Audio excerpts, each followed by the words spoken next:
Salut les amis, je suis hyper content de vous retrouver aujourd'hui car aujourd'hui je vous présente tout le matériel que j'utilise pour un aquarium d'eau de mer. Donc je vais vous présenter tout le matériel que j'ai acheté récemment et que j'ai dû acheter au démarrage. Donc je vais tout vous montrer, je vais tout vous passer en détail, j'espère que ça va vous plaire. Si tu as une question sur les matériels que j'utilise et que tu ne sais pas trop à quoi ça sert et que tu aimerais bien t'y renseigner un petit peu, n'hésite pas à me poser dans les commentaires. Et en tout cas j'espère que cette vidéo va vous plaire, on démarre tout de suite dans cette vidéo, c'est parti.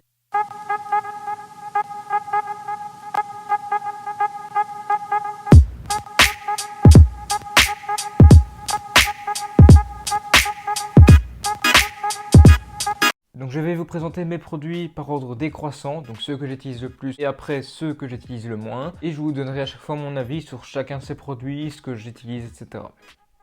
Donc une fois tous les 2 jours, j'utilise de la nourriture en granulés d'Océan Nutrition pour nourrir mes poissons marins. Donc ils adorent ça, c'est une nourriture qui est très consistante. Elle a la capacité que dès qu'on la met dans l'eau, elle se gonfle assez rapidement et devient vite comme une éponge. Donc c'est assez mou, c'est très facile à ingérer pour les poissons. Donc franchement, ils adorent ça.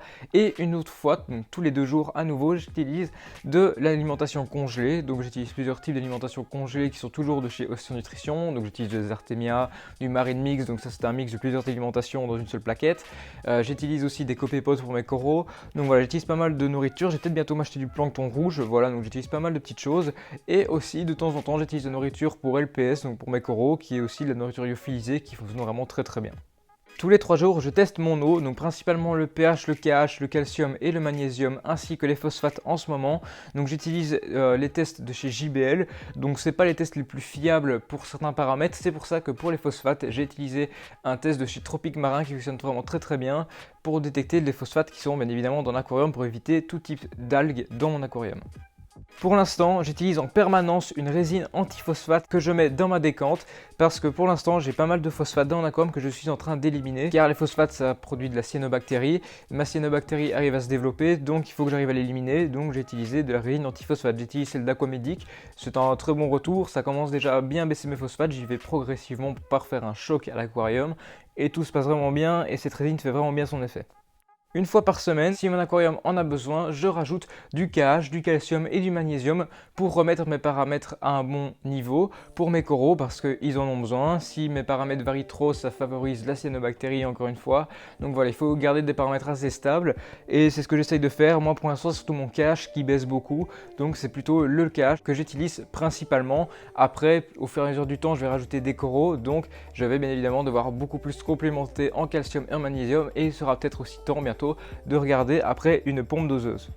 Donc pour l'instant, une fois par semaine, j'utilise des bactéries de chez Prodibio. Donc ce sont des petites ampoules. Donc j'ai 2 boîtes qui font l'affaire. Elles sont vraiment très très bien. La marque Prodibio, c'est une marque qui est très connue et qui a fait ses preuves.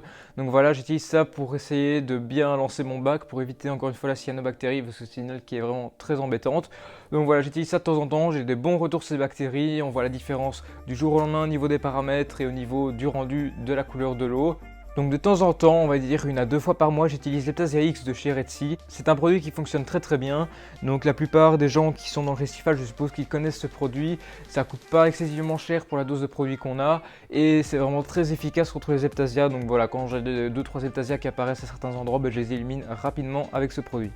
Pour faire quand même un petit tour rapide du matériel que j'utilise dans mon bac marin, j'utilise une LED de chez Aqua Illumination, donc c'est une neuve que j'ai achetée directement avec le bac qui fonctionne très très bien, donc ce sont les Hydra. Elles sont très efficaces, très faciles à gérer, on peut tout gérer via une application sur notre smartphone, donc franchement c'est super. Dans le meuble, j'utilise un écumeur de chez Aquamedic, donc c'est le Power Floater, donc il y a le lien dans la description. J'utilise aussi la NanoStream 6040 pour brasser l'eau, donc c'est une pompe aussi qui est très très facile d'utilisation. On a un petit boîtier pour régler la puissance, on a plusieurs types de brassage qu'on peut sélectionner, donc franchement c'est vraiment encore une pompe qui fait très bien son effet. J'utilise dans la décantation donc une pompe de remontée de chez Aquamedic, donc je vous mets ici la référence de la boîte, vous pouvez aussi la retrouver en description. Et comme chauffage, j'utilise juste un petit chauffage de chez Eheim qui fonctionne très très bien. Donc je le chauffe à 25 degrés et tout est nickel pour l'instant et j'ai jamais eu de soucis avec ce chauffage et avec le matériel que j'ai utilisé. Donc voilà les amis, c'est la fin de cette vidéo sur mon matériel que j'utilise dans le récifal. Pas mal de vidéos sur mon riz vont arriver, je termine de régler les quelques petits soucis que j'ai par rapport à mon bac et puis des gros vlogs sur les nouveautés de mes bacs vont arriver. Donc j'espère que ça va vous plaire, je vous réserve aussi quelques petites surprises pour la suite, donc ça va bientôt arriver. En tout cas j'espère que cette vidéo vous aura plu, je vous dis à la prochaine autre vidéo, allez ciao!